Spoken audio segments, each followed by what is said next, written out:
all the dishes. You're setting the table. You know, I used to be like that. And one day my husband, I went to a conference like this, and someone said something like this several years ago. I think about 28 years or something ago. So I got back home and I set the table and I was sweating. And my little son came up and said, "Mom, who are we expecting?" I said, "It's your dad." He said, "Dad, is it that important?" So even the children are watching because they are innocent learners. How do you set your husband's table? Do you dish it out? Some of you have beautiful dishes. You stack them up for Jehovah wickedness people to come and inherit after the rapture.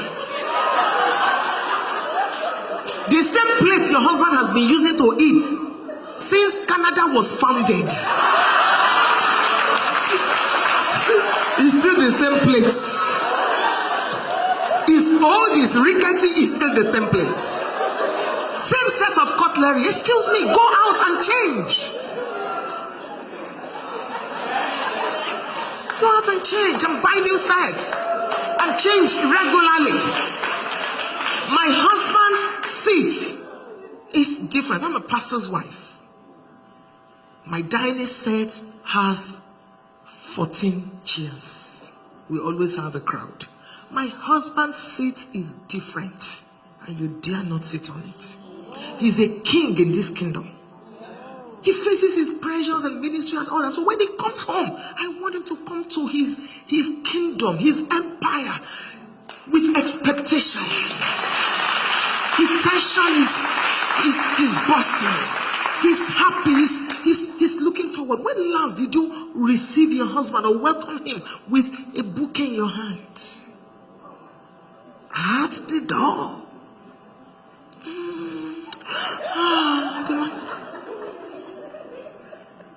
Some of you, your children have taken the places of your husbands.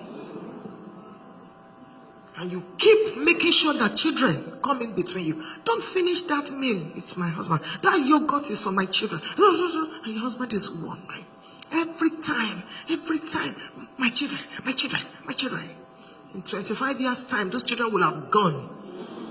If they don't go, you will pray, "God, please take them. Let them go. Let them go and get married. Please, Lord." And it will be just you and the man. And sometimes you will be lonely, even though you are two. Because you did not build that relationship over the years.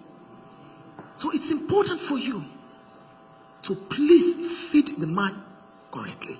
Stop giving him the same meal every day. Learn as a woman. The way you set the table, the way you lay the bed, the way you mix the meals. Be creative. Serve him. Let him know that you have his time. It's important for you to do this. After the man had eaten and drunk, speaking to you married men, stop giving your husband same carbohydrates every minute, every day. Think. Sometimes you need to stop watching some of these channels and go learn some things about how to make, food and all that. Serve him correctly. Let your husband feel special. Make him a king in your home. Even if you are not married, you can start learning and prepare for the future. There's no man you treat like a king that will not treat you like a queen. Do your own part and trust God. The fourth thing, when Boaz had eaten, I'm really rushing because of the time and we have evening service. When Boaz had eaten and drunk and his heart was merry. That's the fourth thing. You must constantly make your husband happy. Give him joy. Stop noticing every mistake. Stop nagging. Every time there is a quarrel, every time. When your marriage was 1 year, you will quarrel for 1 week, you won't talk. Now that your marriage is 10 years, it's still the same. When will you grow up? 25 years. You still keep Christian malice. You know Christian malice. How are you? Blessed. Pass the salt. I'm fine. That's Christian malice. We're talking. Am I not talking to you? I'm talking.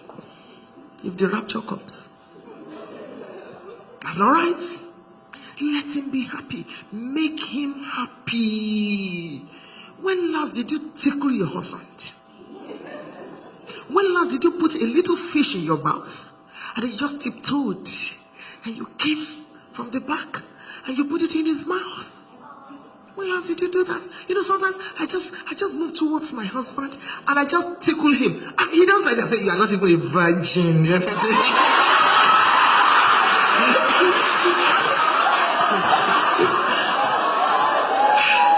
Just to make him laugh.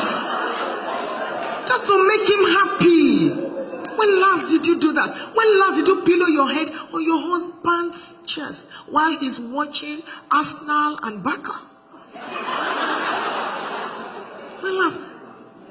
You stay in the kitchen for 2 hours. What are you cooking? You can't even come around. That's why as a woman you must improve on yourself. You must know a little about everything. Isn't that your husband and your children are discussing? I see. What did you see? You can't even contribute anything. I see.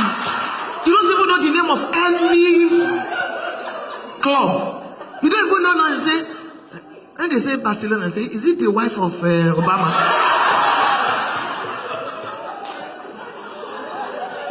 It's a woman. No man wants an old bride around him. You must keep improving on yourself. Even if you're a great grandmother, you're somebody's wife.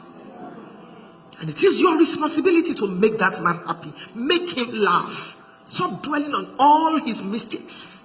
Be happy. Sometimes my husband puts me on his back, and all that. Sometimes I try to put him on my back. He's bigger than me. I just want to call forth the little boy on his inside. Come out. Come and laugh. Come. And all that. I was watching you, your body language. And I said to myself, they are truly happy. If you are happy, you can't hide it. You see some couples. The woman wants to speak to them. Yes. They're always looking straight. What is wrong with you? Why did you get married? Marry your friend. It's not every time you have sex. I've been married 31 years. It goes down after some time. I'm telling you, if your life is based on sex, you've lost it. So there must be other things that will keep the marriage going. As the man ages, the generator is also...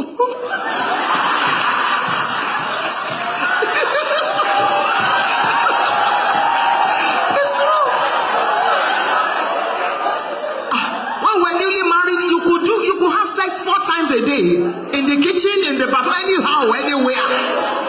That's why I always tell couples, when you're newly married, don't let anybody interfere, because you need to bond.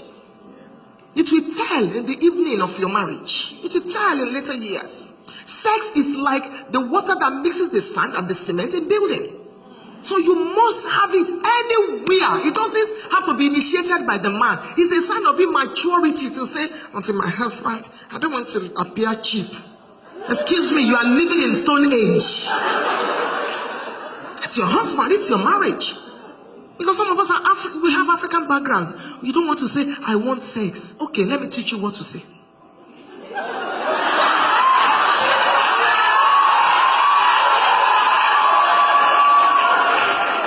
As you are serving, maybe you're serving his food or something, just whisper to him in case the children are there. I want a flight to Jerusalem tonight.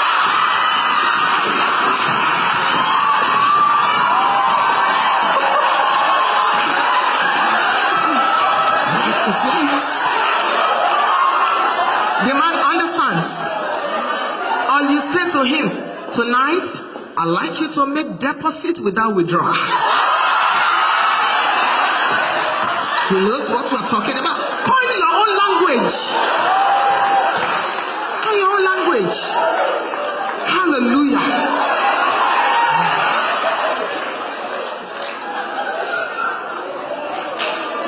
Why are you laughing? Be spiritual now. Be spiritual.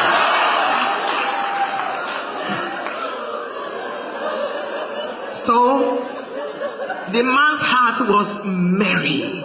make your husband happy. You determine, you dictate the mood of your marriage. As a woman, it's